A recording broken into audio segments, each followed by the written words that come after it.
Hello बच्चों, तो कैसे हैं आप लोग? एकदम बढ़िया। मैं मनीष राज, आपका MR sir. Magnetic effect of electric current के 16th लेक्चर में आज हम पढ़ेंगे magnetic dipole moment. Current carrying loop एक मैग्नेटिक डाइपोल की तरह बिहेव करता है, इसलिए करंट कैरिंग लूप का हम मैग्नेटिक डाइपोल मोमेंट लिखते हैं, ठीक उसी तरीके से जिस तरीके से इलेक्ट्रिक डाइपोल मोमेंट होता है। इलेक्ट्रिक डाइपोल आपने पढ़ा है, इक्वल एंड अपोजिट चार्ज से मिलकर बना होता है इलेक्ट्रिक डाइपोल, जिसका डाइपोल मोमेंट लिखते हैं P vector is equal to Q into Q, magnitude of charge, and L distance between the charges. ठीक उसी तरीके से मैग्नेटिक डाइपोल मोमेंट भी होता है, उसमें भी two equal and opposite pole होते हैं, साउथ पोल और नॉर्थ पोल, और उसका बिहेवियर कुछ इलेक्ट्रिक डाइपोल मोमेंट जैसा होता है। बट यहां पे करंट कैरिंग लूप में साउथ पोल और नॉर्थ पोल तो नहीं आएगा, but current carrying loop magnetic field produce करेगा, और वो मैग्नेटिक फील्ड एग्जैक्टली एक मैग्नेटिक डाइपोल की तरह होता है। अब कैसे होता है एग्जैक्टली मैं ड्राइव करके आपको दिखाऊंगा कि current carrying loop magnetic dipole moment की तरह बिहेव करता है। यहां पे फिजिकली साउथ पोल और नॉर्थ पोल प्रेजेंट नहीं होगा, बट जिस तरीके से मैग्नेटिक डाइपोल मोमेंट का फील्ड होता है उसी तरीके से करंट कैरिंग लूप का फील्ड होगा, और करंट कैरिंग लूप के लिए मैग्नेटिक मोमेंट डिफाइंड हो जाएगा। आइए देखते हैं, बहुत छोटा सा इलस्ट्रेशन है। एक मैंने कॉइल लिया है, रिंग लिया है, जिसका रेडियस है और उसमें करंट आई फ्लो कर रहा है। इसके एक्सिस पे एक्स डिस्टेंस पे जाके अगर मैं यहां पे मैग्नेटिक फील्ड लिखूं तो आपको याद होना चाहिए मैग्नेटिक फील्ड कितना होता है। बोलो फटाफट, बोलो कितना होता है magnetic field? B is equal to, बताइए भाई, mu naught I r square बटा 2x square plus r square to the power 3/2। अगर मैं गलत लिखूं तो आपके पास लॉजिक है वेरीफाई करने का। x अगर 0 कर दूंगा तो magnetic field centre of the circular loop हो जाएगा, और centre of the circular loop में मैग्नेटिक फील्ड होता है म्यू नॉट I/2r। x को 0 रखिए x को 0 रखेंगे, आर स्क्वायर पावर 3/2, 2 से 2 कटेगा, ये बनेगा आर क्यूब ऊपर आर स्क्वायर कैंसिल होगा तो r, तो म्यू नॉट I/2r आंसर आ रहा है। एकदम सही है, डायमेंशन भी सही है, फिजिकली भी सही है। ये मैग्नेटिक फील्ड होता है। क्या मैग्नेटिक फील्ड आपको एक डाइपोल की मैग्नेटिक फील्ड की तरह लग रहा है? आपको डाइपोल का मैग्नेटिक फील्ड याद है? आइए पहले वो याद करते हैं। मान लीजिए इलेक्ट्रिक डाइपोल से अगर कंपेयर करें, ये इलेक्ट्रिक डाइपोल है जिसका डाइपोल मोमेंट है P, उससे x distance apart electric field बताइए क्या होता है? तो एक्सिस पे एक्सियल लाइन पे इलेक्ट्रिक फील्ड लिखेंगे और लास्ट डिस्टेंस पे लिखेंगे तो ये होगा 2kp, k is a constant, by x cube. ये electric field on the axial line, और इक्वेटोरियल लाइन पे क्या होता है? kp by x cube. ये है electric field due to electric dipole. But यहाँ पे तो अपन ने कोई अप्रॉक्सीमेशन नहीं लगाया, यहाँ पे तो x डिस्टेंस पे लिख लिया। अगर x डिस्टेंस लार्ज रखें तो देखते हैं क्या होता है। x डिस्टेंस अगर लार्ज रखते इसके रेडियस थे तो यहाँ पे जो मैग्नेटिक फील्ड होगा, बेटा ध्यान से देखिएगा, mu naught IR square divided by 2। x is very very greater than r, मतलब r बहुत छोटा है। r बहुत छोटा है, बहुत छोटे का होल स्क्वायर और छोटा होगा, मतलब यहाँ पे ये 0 हो जाएगा x स्क्वायर के कंपेयर में, तो x स्क्वायर 3/2 पावर में 2 से 2 कैंसिल होगा, x क्यूब बचेगा, ये आएगा। क्या दोनों एक ही जैसा है? नहीं सर। एक काम करते हैं, सबसे पहले ये बताइए ये k है क्या? Proportional constant 1/4πε0। ठीक उसी तरीके से मैग्नेटिज्म में क्या होता था? वो म्यू नॉट अपॉन 4π होता था। बट यहाँ पे तो ये सिर्फ म्यू नॉट अपॉन 2 है, पाई तो है ही नहीं। तो एक काम करते हैं, एक्स्ट्रा में 2π से मल्टीप्लाई और 2π से डिवाइड कर देते हैं। अगर 2π से मल्टीप्लाई और 2π से मैं डिवाइड कर दूँ 2π इंटू 2 क्या होगा? 4π, और म्यू नॉट अपॉन 4π, ये कांस्टेंट जैसा हो जाएगा। बिल्कुल ठीक है। ऊपर में क्या बचेगा? 2 यहाँ रख दीजिए, कोई दिक्कत नहीं। 2 I into pi r square, अरे भाई ये 2 बाहर चला गया, I into pi r square बटा x क्यूब। ठीक है। अब देखो ये 2 k कांस्टेंट k, यहाँ पे k है 1/4πε0, यहाँ पे k है तुम्हारा mu not upon 4π। Current I pi r square बटा x क्यूब, सब कुछ सेम दिख रहा है। इसको अगर मैं मैग्नेटिक डाइपोल मोमेंट बोल दूं, जिस तरीके से ये इलेक्ट्रिक डाइपोल मोमेंट है, दोनों को कंपेयर करोगे तो x क्यूब के जगह पे x क्यूब है, 2k कांस्टेंट, तो यही तो मैग्नेटिक डाइपोल मोमेंट बनेगा। और मैं मैग्नेटिक फील्ड को लिख सकता हूँ 2k m बटा x क्यूब।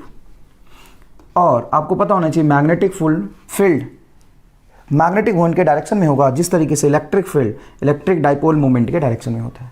तो ये है तुम्हारा magnetic dipole moment m vector, और दोनों को कंपेयर करो तो एक ही जैसा एकदम दिख रहा है, 2kx3 2kx3 m vector p vector. तो वो मैंने m जो रखा है वो कौन से फिजिकल क्वांटिटी को रिप्लेस करके रखा है, I into pi r square. क्या मैं पाई आर स्क्वायर इस लूप के एरिया को बोल सकता हूँ? यस। तो I इंटू ए, क्या ये वेक्टर है? यस ये वेक्टर है। तो किताबों में या कई टीचर डायरेक्टली आपको यहाँ से पढ़ाना शुरू करते हैं, मैंने ये चीज़ जहाँ से पढ़ाना शुरू करते हैं वो मैंने ड्राइव करके आपके सामने रख दिया है। Magnetic dipole moment m vector is equal to I a vector हो गया। Magnetic dipole moment m vector is equal to I a vector. जिस तरीके से इलेक्ट्रिक डाइपोल मोमेंट का फॉर्मूला होता है charge into distance between the charges, magnetic dipole moment का formula होगा करंट कैरिंग लूप के लिए, for current carrying loop, for current carrying loop, magnetic moment defined as I into a vector। magnetic moment is a vector physical quantity not a scalar। इसका unit क्या होगा? Unit क्या होगा इसका? तो unit होगा ampere metre square, current into area, ampere metre square. अच्छा dimension क्या होगा? तो डायमेंशन भी लिखना बहुत इजी है।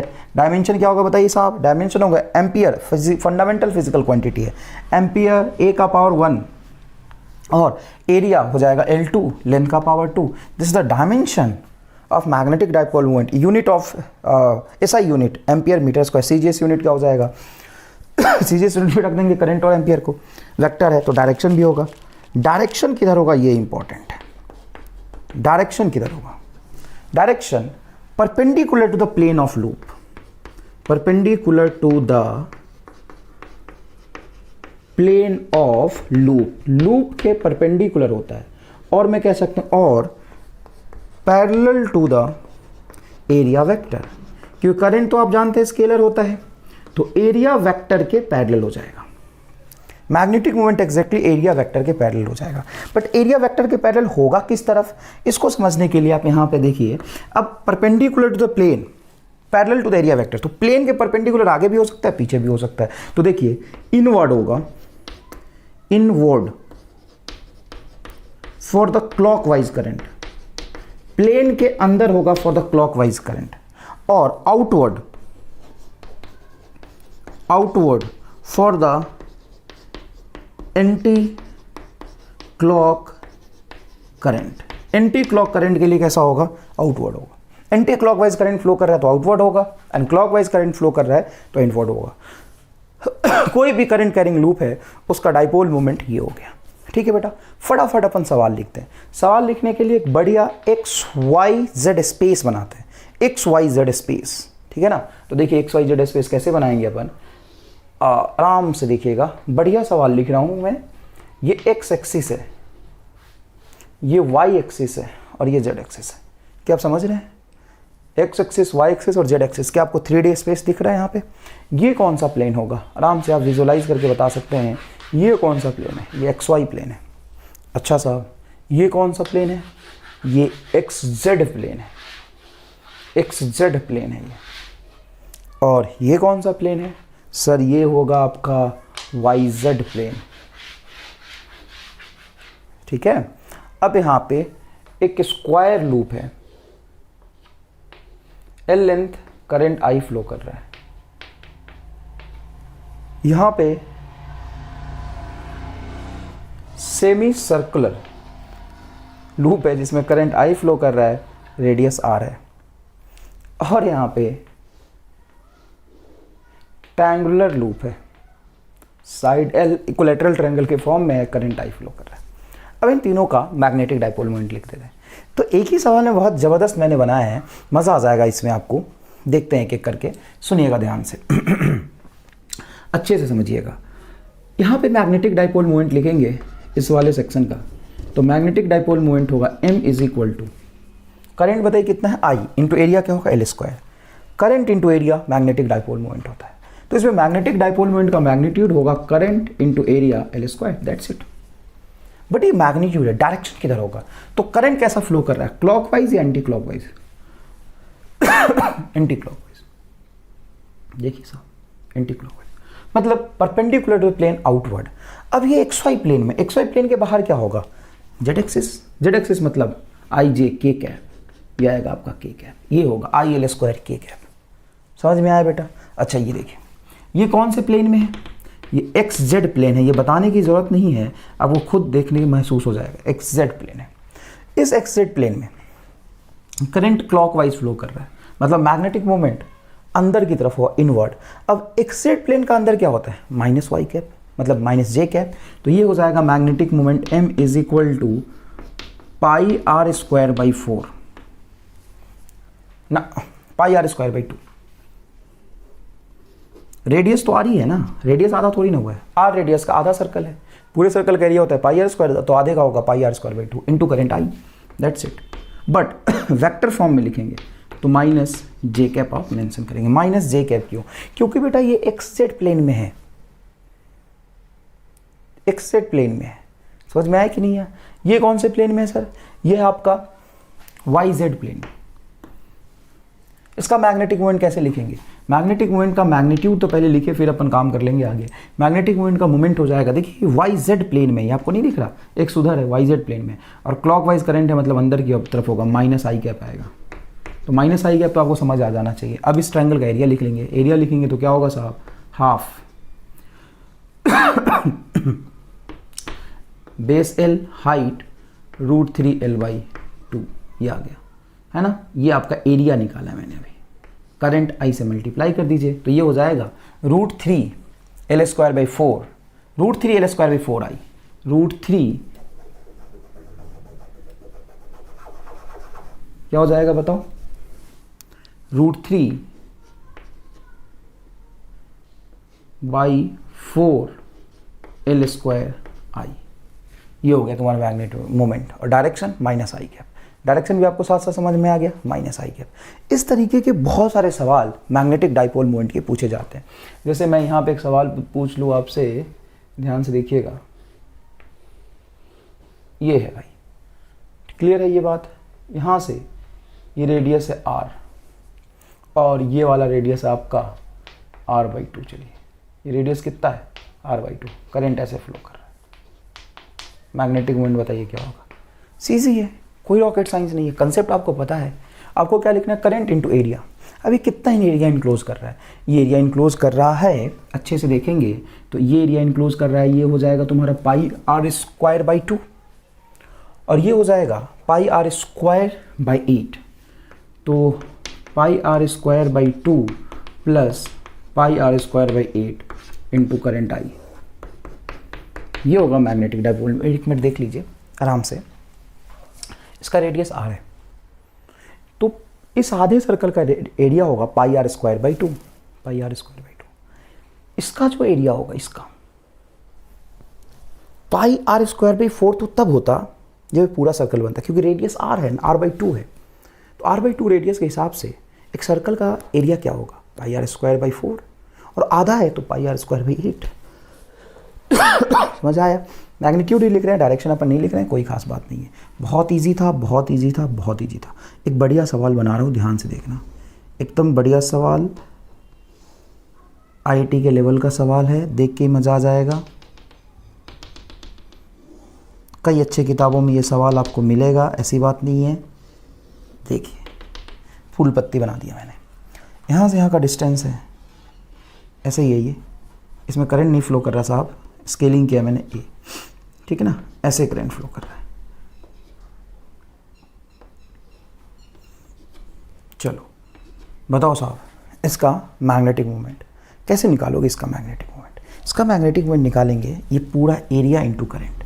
ये पूरा एरिया निकालने के लिए सबसे पहले देखो, ये साइड में ध्यान से तक ए है, ए है, ए है, ए है, तो ये हो जाएगा आपका एरिया ए स्क्वायर। अच्छा इसका एरिया क्या हो जाएगा? इसका एरिया हो जाएगा पाई ए स्क्वायर, ए पूरा है तो रेडियस बाई 4, तो 8 हो जाएगा, पाई ए स्क्वायर बाई 8। आराम से देख लो, आधा तो मैंने किया हाफ सर्कल होने की वजह से, और 4 का फैक्टर आया था रेडियस a बाई 2 होने की वजह से, तो पाई ए स्क्वायर बाई 8, और ये होगा तुम्हारा कंप्लीट ए स्क्वायर। अब कंप्लीट निकालने के लिए magnetic moment m is equal to current I into a square plus pi a square by 8 multiply 4। अब ये 4 क्यों? ये 4 क्यों? तो 4 इसलिए क्योंकि मैंने पाई a स्क्वायर बी 8 तो इसका निकाला, ऐसे ऐसे कितने हैं 4, 1 2 3 4, तो 4 से कैंसिल होगा तो नीचे आ जाएगा 2। अब चाहे तो यहाँ से a स्क्वायर बाहर निकाल सकते हैं, तो ये हो जाएगा I A square 1 plus pi by 2, 1 plus pi by 2। Calculation एक बार चेक कर लेना, कंसेप्ट तो बहुत इजी है और रटा रटा है, कोई खास बात नहीं। एक और सवाल बढ़िया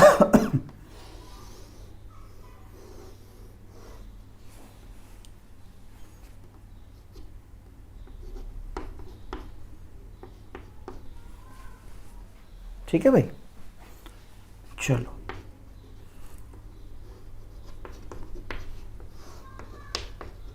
बताओ इसका।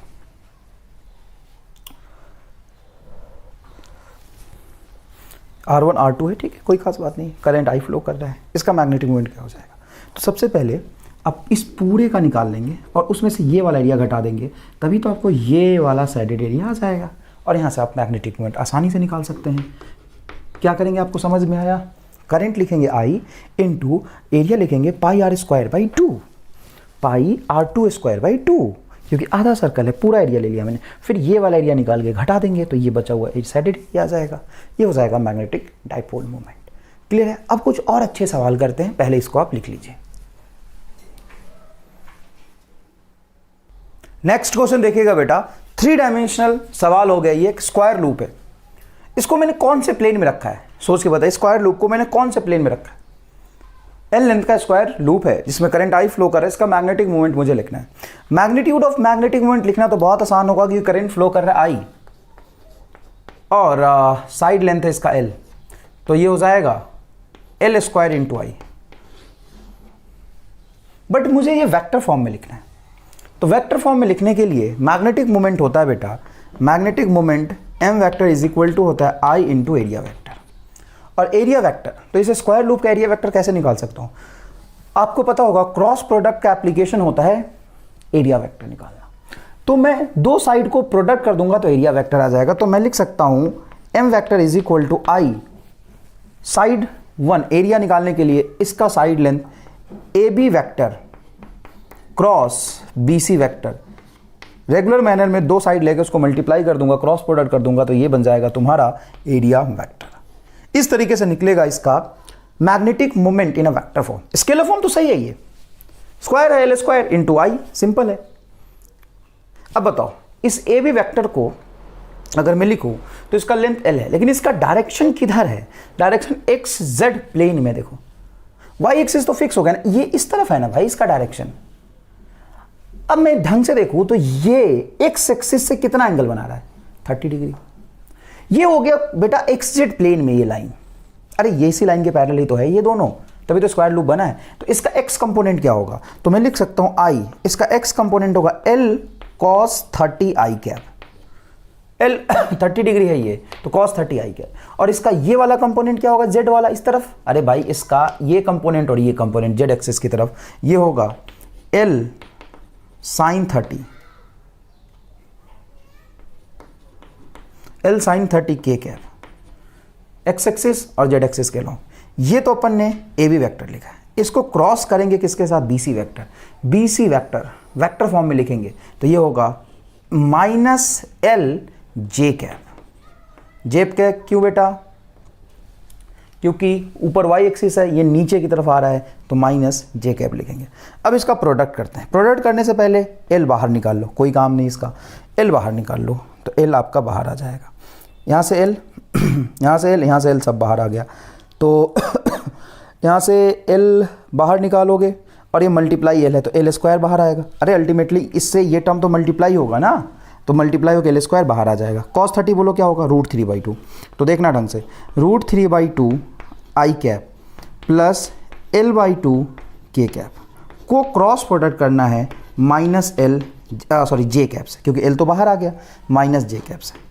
सिंपल माइनस जे कैप से क्रॉस प्रोडक्ट करना है, तो ये हो जाएगा तेरा आई एल स्क्वायर।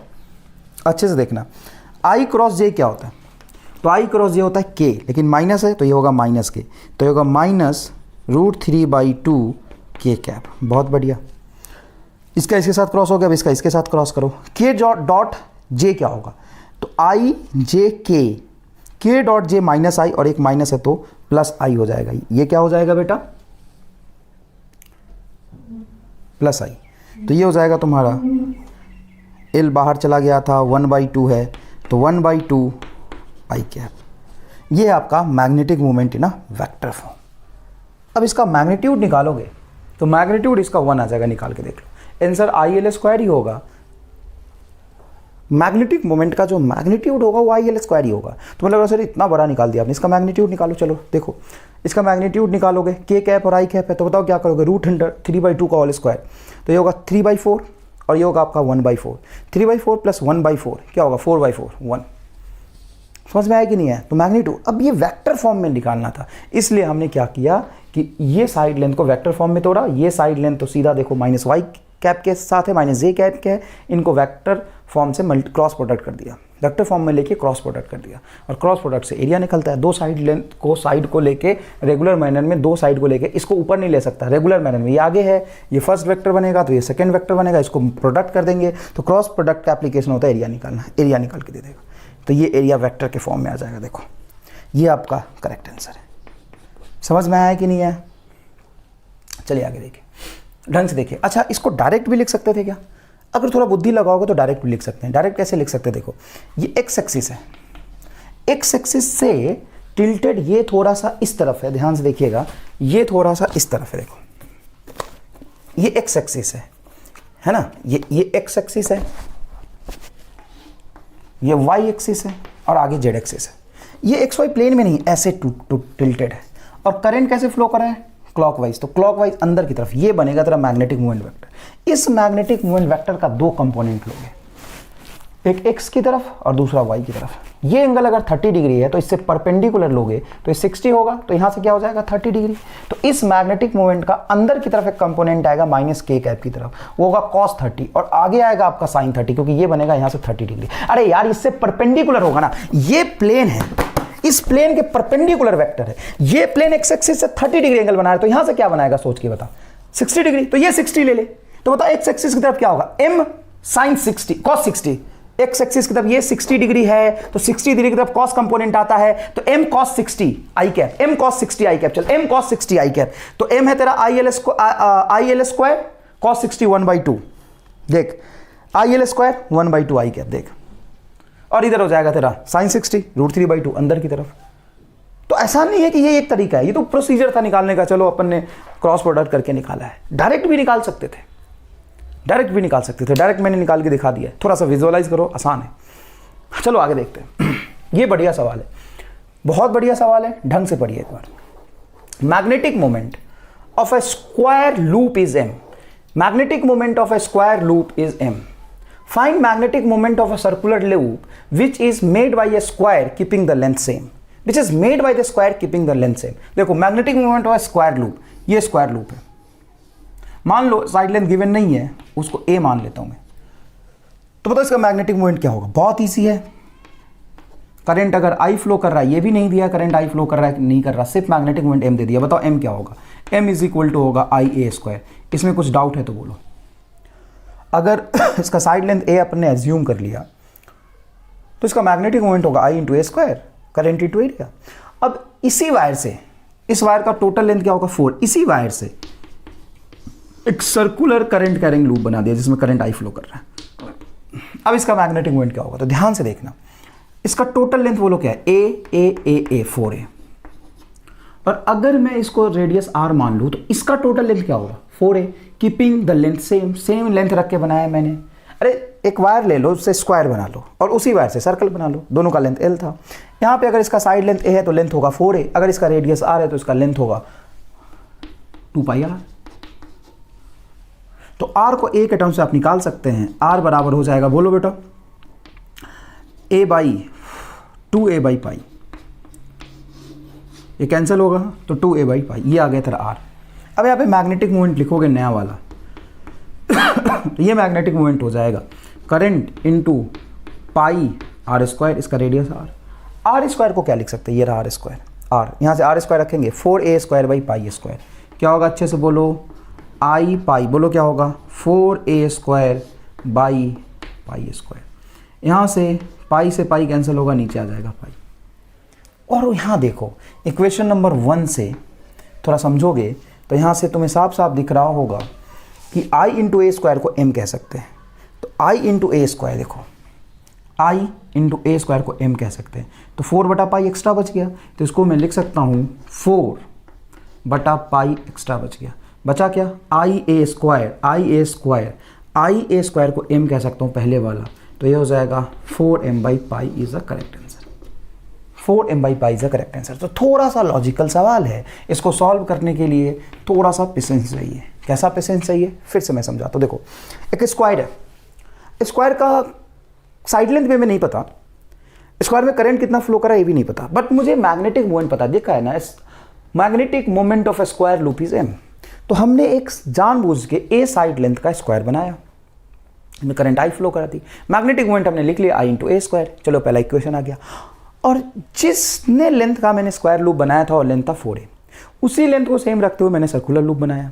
उसका रेडियस मैंने मान लिया कुछ r, लेकिन लेंथ तो ये 4a ही रहेगा। तो 4a अगर रेडियस r है तो लेंथ होना चाहिए 2 पाई r। तो 2 pi r is equal to 4a। तो हमने क्या किया, r को a के टर्म्स में निकाल दिया। फिर जब इसका मैग्नेटिक मोमेंट लिखेंगे नया वाला सर्कुलर लूप का, तो होगा i into area pi r square, तो i into pi r square. अब r हमें तो नहीं बताना है, r तो हमने एज्यूम किया था और r को हमने a के टर्म से निकाल लिया, तो रख दो, क्योंकि r को a के टर्म से रखोगे तो a दिखेगा, और जैसे ही a दिखेगा तो करंट इंटू n, पुराना वाला मैग्नेटिक मोमेंट m हो जाएगा जो क्वेश्चन में दिया हुआ था। तो हमने क्या किया, i r स्क्वायर को रखा 4a square by pi square, pi से पाई कटा तो नीचे पाई आ गया। तो i इंटू ए स्क्वायर, देखो ये मैग्नेटिक मोमेंट था तुम्हारा, तो i इंटू ए स्क्वायर को हमने m रखा, तो बचा यहाँ 4 बटा पाई, तो 4m बटा pi is the correct answer. समझ आया कि नहीं है, बहुत शानदार सवाल। ये देखिए 2 सर्कुलर लूप, कितने loop, 2 circular loop perpendicular to each other, perpendicular to each other, एक दूसरे से परपेंडिकुलर है, तो इनका मैग्नेटिक मोमेंट बताइए क्या होगा। तो एक का मैग्नेटिक मोमेंट होगा i into pi r square, दूसरे का भी होगा i into pi r square. और मैग्नेटिक मोमेंट होता है बेटा वेक्टर, और दोनों एक दूसरे से परपेंडिकुलर होंगे। क्यों, क्योंकि इनका प्लेन ही परपेंडिकुलर है।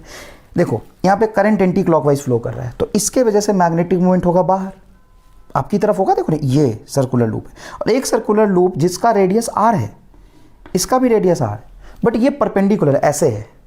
अरे खूब ऐसे सवाल किया हमने, इसका मैग्नेटिक फील्ड भी तुमको निकाल के दिखाता है। ऐसे देखो एक सर्कुलर लूप तेरा ये बना, इसका मैग्नेटिक मोमेंट बाहर की तरफ होगा। एक सर्कुलर लूप ये है, ऐसा है, इसका मैग्नेटिक मोमेंट इधर होगा। तो एक का इधर m और एक का इधर m 90 डिग्री पे, तो क्या होगा, √2m होगा। क्या होगा बोलो, √2m होगा। तो मैग्नेटिक मोमेंट हो जाएगा तेरा √2 इंटू एक का मैग्नेटिक मोमेंट होगा i into pi r square, i into pi r square. ये आपका है रिक्वायर्ड आंसर, ठीक है ना। अब देखो सेम यहाँ पे 2 स्क्वायर लूप और साइड लेंथ है इस तरीके से, and a perpendicular to each other, तो मैग्नेटिक मोमेंट क्या होगा, सुनना, i into l square magnetic moment होगा एक का। अब ये आपको दिख रहा है बोर्ड के प्लेन में, तो मैग्नेटिक मोमेंट होगा, इसका क्लॉकवाइज करंट है अंदर की तरफ मैग्नेटिक मोमेंट होगा। तो एक मैग्नेटिक मोमेंट आ गया आपका अंदर की तरफ, देखिए। और ये बोर्ड के परपेंडिकुलर ऐसे है, इसका मैग्नेटिक मोमेंट होगा नीचे की तरफ और एक अंदर की तरफ। ये m और ये भी m, दोनों मैग्नेटिक मोमेंट सेम होगा, i इंटू एल स्क्वायर, क्योंकि इसमें करंट i साइड लेंथ है, इसमें भी करंट i साइड लेंथ है।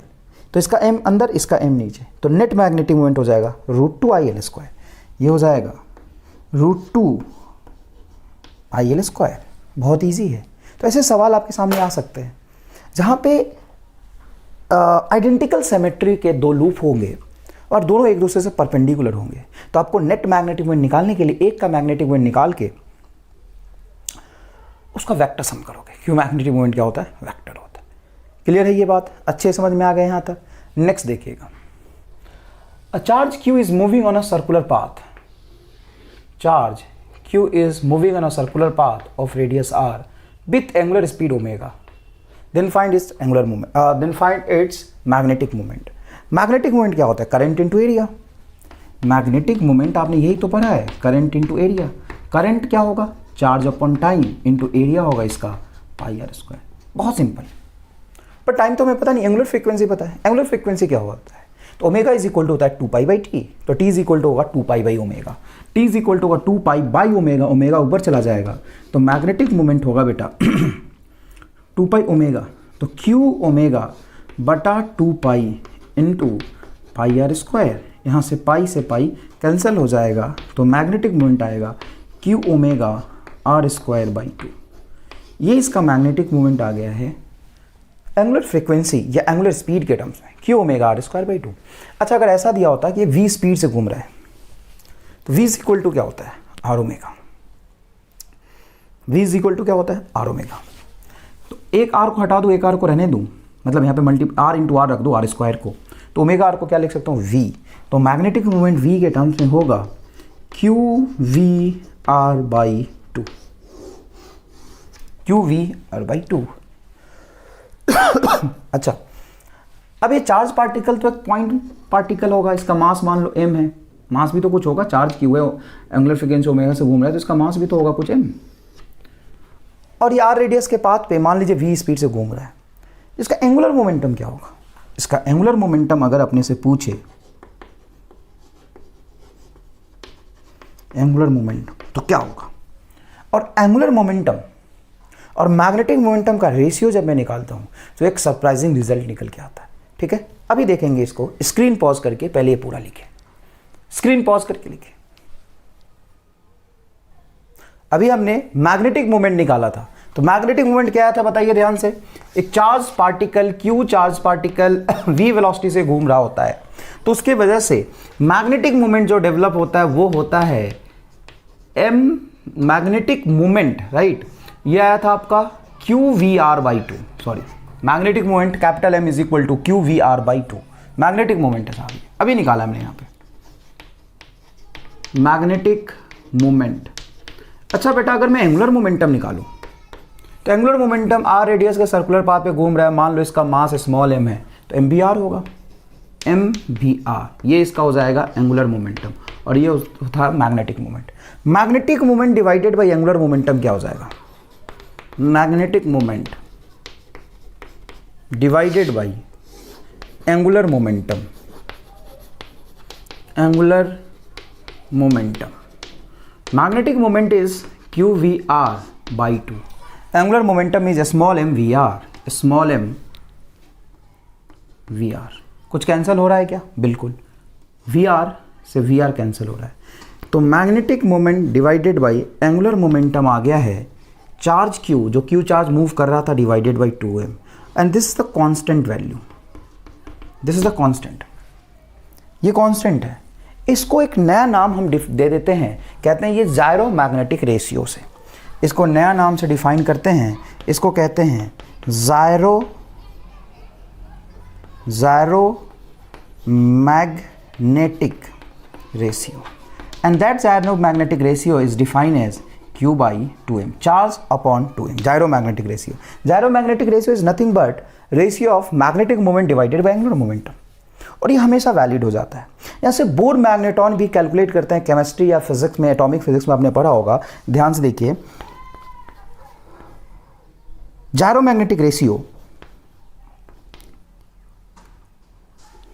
GYRO, gyromagnetic ratio for electron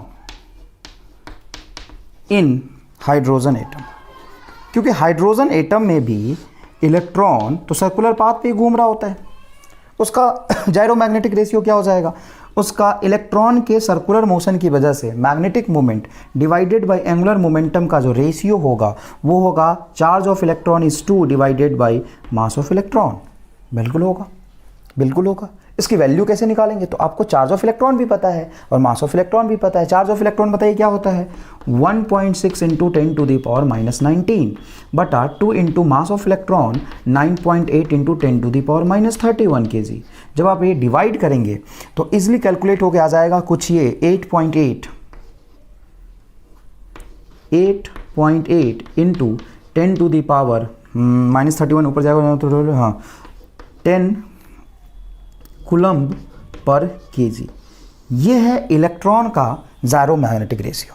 यहाँ से बोर मैग्नेट्रॉन कैसे डिसाइड करते हैं, ये इसको बोल देते हैं बोर मैग्नेट्रॉन, तो ये L उधर चला जाता है, तो बोर मैग्नेट्रॉन हो जाता है मैग्नेटिक मोमेंट, म्यू से भी लिखते हैं, कैपिटल M से भी लिख सकते हैं, E/2me into L, E/2me into L.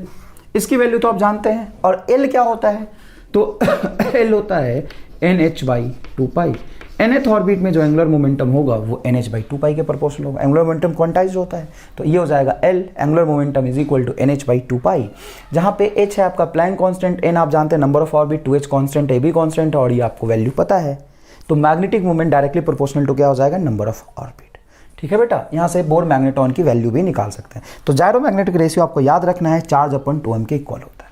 अब यहाँ से बहुत ऐसे क्वेश्चन होते हैं जिसमें डायरेक्टली आप मैग्नेटिक मोमेंट जायरोमैग्नेटिक रेशियो से निकाल सकते हैं, वैसे निकालेंगे तो बहुत लेंदी हो जाएगा, क्योंकि ये कांस्टेंट टर्म डिफाइंड हुआ है, इसीलिए यहाँ पे देखिएगा, मान लीजिए एक रॉड है, सवाल पूछा जाता है इस पर, मान लीजिए एक रॉड है जिसका charge density, linear charge density है लैम्डा, मास है उसका m और लेंथ है। अगर ये ओमेगा एंगुलर स्पीड से घूम रहा है इस O पॉइंट के अबाउट, हिंज पॉइंट के अबाउट ओमेगा एंगुलर स्पीड से घूम रहा है, पॉजिटिवली चार्ज्ड रॉड है जिसका मास m, लेंथ है ना, चार्ज पॉइंट लेंथ लैम्डा है, ओमेगा एंगुलर स्पीड से सर्कुलर पाथ में घूम रहा है, तो इसका मैग्नेटिक मोमेंट क्या होगा, फाइंड मैग्नेटिक मोमेंट। बताइए मैग्नेटिक मोमेंट क्या होगा, कैसे निकालेंगे, जायरोमैग्नेटिक रेशियो यूज करेंगे। क्या होता है, magnetic moment divided by angular momentum is equal to charge Q/2 into mass, simple. तो मैग्नेटिक मोमेंट यहां से हो जाएगा Q/2m इंटू एल।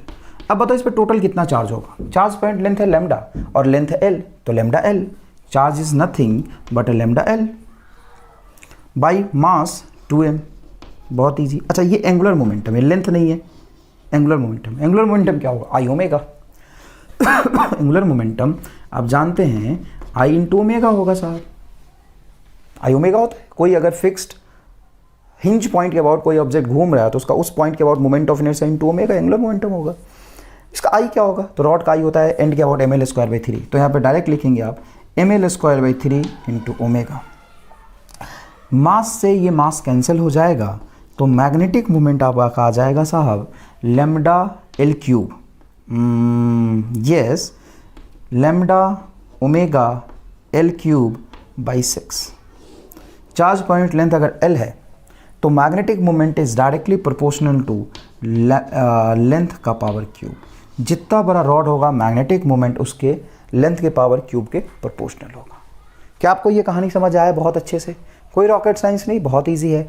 मान लीजिए एक रिंग की बात करें, रिंग जिसका मास m है, रेडियस r है, charge unit per unit length lambda है, और वो अपने सेंटर के अबाउट r रेडियस का ring, charge per unit length is lambda. Ring पे लीनियर चार्ज डेंसिटी ही होगा, ओमेगा इस एंगुलर स्पीड से सर्कुलर पाथ में घूम रहा है, तो इसका मैग्नेटिक मोमेंट बताइए क्या होगा।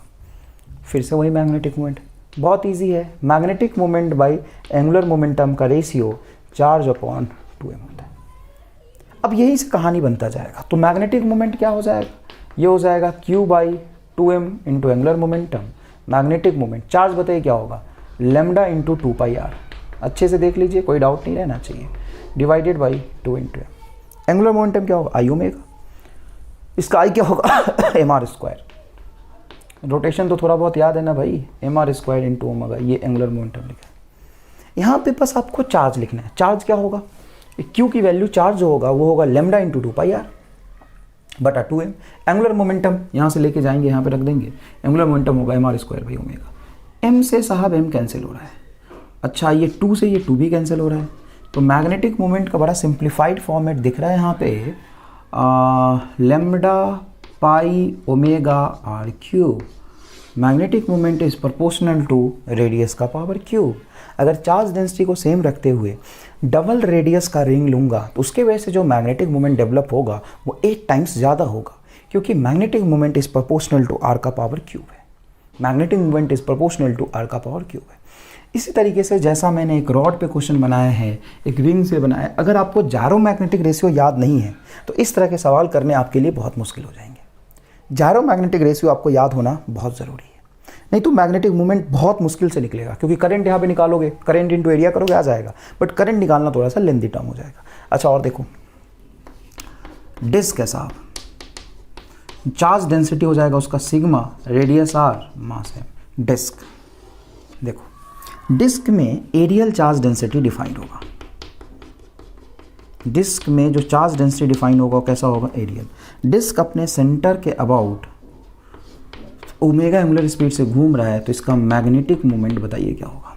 क्या करोगे साहब, तो डायरेक्टली जायरोमैग्नेटिक रेशियो लिखोगे, magnetic moment charge upon 2m is to angular momentum. Charge क्या लिखोगे, तो चार्ज हो जाएगा तुम्हारा, अच्छे से देखना, सबसे पहली बात एंगुलर मोमेंटम होगा आई ओमेगा, और आई की वैल्यू हो जाएगी mr² / 2 × ओमेगा। ये समझ लो पहले, मोमेंट ऑफ इनर्शिया डिस्क का उसके सेंटर के अबाउट होता है mr² / 2। अब यहाँ से मैग्नेटिक मोमेंट निकालो, चार्ज को लिखो, तो चार्ज हो जाएगा तुम्हारा सिग्मा इंटू πr²। क्यों भाई, क्योंकि charge is not on a length, charge is on area, per unit area का चार्ज है सिग्मा, तो आर रेडियस का जो एरिया बनेगा πr², उसमें चार्ज हो जाएगा sigma into πr² divided by 2m into angular momentum हो जाएगा mr² / 2 × ओमेगा। यहाँ से कुछ टर्म कैंसिल होगा, बिल्कुल कैंसिल होगा, ये मास है, स्मॉल m मान लीजिए, इस मान से मास कैंसिल होगा, नीचे आ जाएगा आपका 2 × 2 इज़ 4, 2 × 2 इज़ 4, कोई खास बात नहीं, एंगुलर मोमेंटम निकाल सकते हैं, तो सॉरी मैग्नेटिक मोमेंट निकाल सकते हैं। मैग्नेटिक मोमेंट आ जाएगा रेडियस का पावर 4। ये एक सरप्राइजिंग रिजल्ट है, यहाँ पे देख लीजिए। अरे बाकी टर्म तो कैलकुलेट कर ही लोगे ना, क्या है ये, सिग्मा पाई ओमेगा आर का power 4/4, sigma pi omega r का पावर 4/2 × 2 4, बस ये लिख लोगे, उसका magnetic moment radius to the power 4 के प्रोपोर्शनल आ रहा है। बट यहाँ पे मैग्नेटिक मोमेंट का कैलकुलेशन बहुत सिंपल और इजी हो गया है। कैसे, तो जायरोमैग्नेटिक रेशियो के कंसेप्ट से, और जायरोमैग्नेटिक रेशियो हर केस में कांस्टेंट आएगा और चार्ज अपॉन 2m के बराबर होगा। Gyromagnetic ratio is nothing but a ratio of magnetic moment divided by angular momentum. जब देखो जायरोमैग्नेटिक रेशियो यहाँ पे तभी डेवलप होगा जब चार्ज घूम रहा होगा, और कोई भी चीज़ घूमता है तो उसका एंगुलर मोमेंटम भी होता है। जब कैलकुलेट करके डिफरेंट केसेस में देखा गया तो मैग्नेटिक